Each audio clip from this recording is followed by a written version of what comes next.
Hello बच्चों, let's read this question. The question says ये हमारे पास है ई नॉट कॉपर प्लस 2 का और हमारे पास दिया है रिडक्शन पोटेंशियल जिंक का।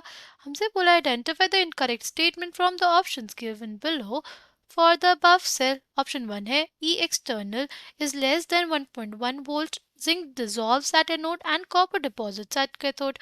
ऑप्शन 2 है हमारे पास if E external is basically equals to 1.1 volt, no flow of electrons or current occurs। Option 3 है if E external is greater than 1.1 volt, electron flows from copper to zinc।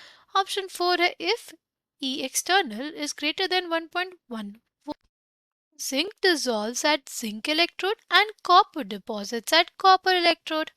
Right? The key concept for this question is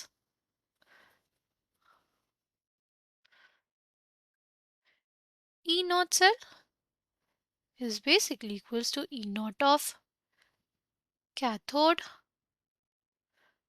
minus E not of anode. यहाँ पे दोनों के क्या होंगे?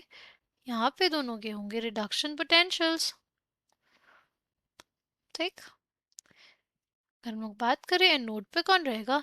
Anode पे वो रहेगा जो जल्दी ऑक्सीडाइज हो जाए। राइट, एनोड पे क्या होता है? क्योंकि ऑक्सीडेशन होता है। अगर हम लोग तो अगर इसकी स्टैंडर्ड रिडक्शन पोटेंशियल की वैल्यूज देखें तो जिसकी रिडक्शन पोटेंशियल की वैल्यू ज़्यादा उसके अंदर रिड्यूस होने की टेंडेंसी ज़्यादा, यानी उसका रिडक्शन होगा। तो इसकी रिडक्शन पोटेंशियल की वैल्यू ज़्यादा है कॉपर की, तो कॉपर हमारे पास कहाँ पे रहेगा? कैथोड पे रहेगा। और जिंक हमारे पास कहाँ पे रहेगा? एनोड पे रहेगा।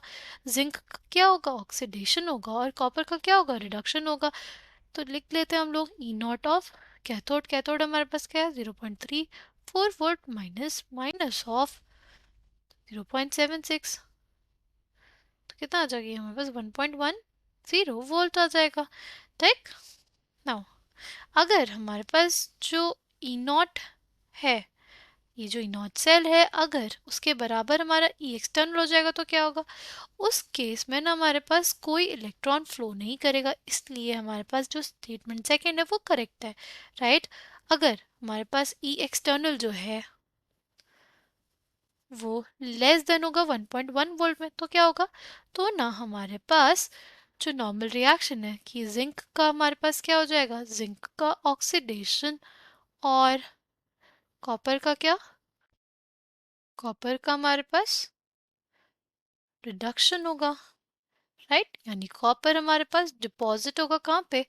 हमारे कैथोड पे। और जो जिंक होगा ना वो हमारे पास क्या होगा? वो डिसॉल्व होगा कहाँ पे? एनोड पे। राइट, ये बेसिकली हमारे पास रिएक्शन होगी।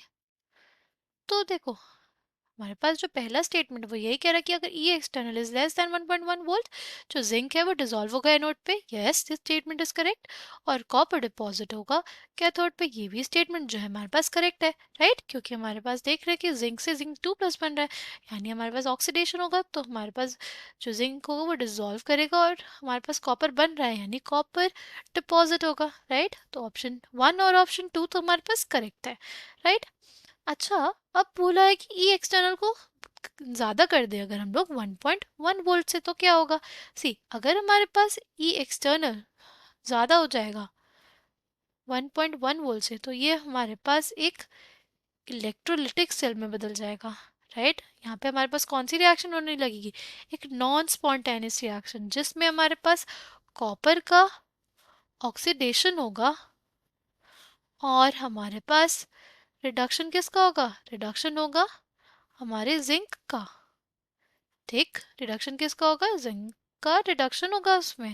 राइट, यानी बेसिकली हमारे पास फ्लो ऑफ इलेक्ट्रॉन्स कहाँ से होगा? कॉपर से जिंक की तरफ।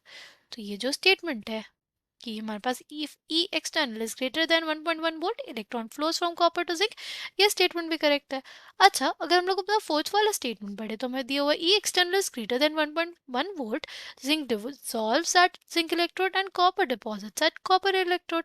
ये स्टेटमेंट हमारे पास गलत हो जाती, क्योंकि अगर ई एक्सटर्नल ज़्यादा होगा 1.1 वोल्ट से, तो हमारे पास कॉपर का ऑक्सीडेशन होगा, यानी copper will dissolve at the electrode and zinc will be deposited at the electrode। right, तो हमसे ये पूछा था कि इनकरेक्ट स्टेटमेंट क्या है, तो correct answer for this question will be option 4. I hope you understood it well. Thank you and all the best.